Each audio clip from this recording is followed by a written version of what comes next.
Ooh, this is Gravity Guy, but most people call him Isaac Newton. He said multiple things in both maths and physics, but we will discuss his one yap session. That is laws of motion. There are 3 laws of motion. First law states that object in rest or moving with constant velocity will stay in that state until and unless an external force is applied on it. Now, what all of this yapping means, it basically states that net force is equal to 0. The object will be at rest or moving with constant velocity.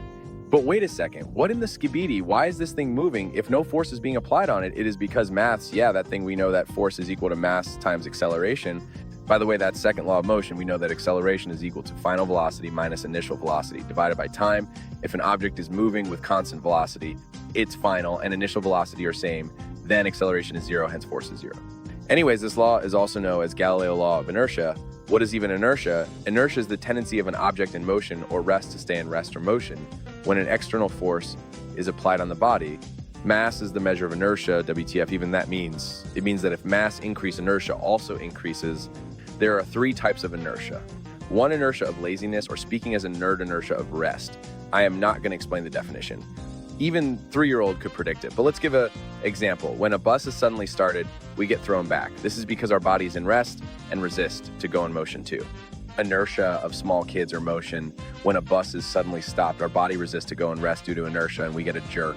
3, inertia of direction. When a bus is suddenly takes opposite direction, our body resists it due to inertia and we get a, yeah, you guessed it, an explosion. Damn, that was long. Second law of motion.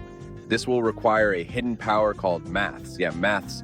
This law states that the rate of change of momentum is directly proportional to the external force applied on the body. Let's explain it using maths. The rate of change of momentum is equal to delta p divided by delta time, which is equal to mass times final velocity minus mass times initial velocity divided by time.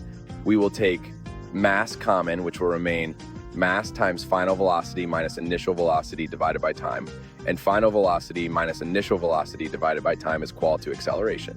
Remember that it is proportional to force, so n comes force is directly proportional to mass times acceleration. And again, if we put proportionality constant k as 1, then force is equal to mass times acceleration, or F equal to ma. Now that is some maths. Lastly, third law of motion, which states that every action has an equal and opposite reaction. Now let's see that law by Americans' favorite thing to do, which is shooting. Now we know that according to the law of conservation of momentum, total amount of momentum in a system is constant. In a scenario where we are firing a gun, before firing the gun, net momentum is equal to 0. But after firing the gun, mass of bullet times velocity of bullet plus mass of gun times velocity of gun is equal to 0.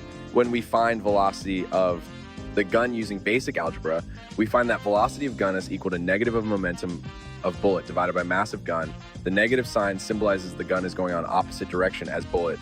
The velocity of gun is known as recoil velocity. Well, that is all. I will see you in next yap session. See you next time. Byeeeeee. 3.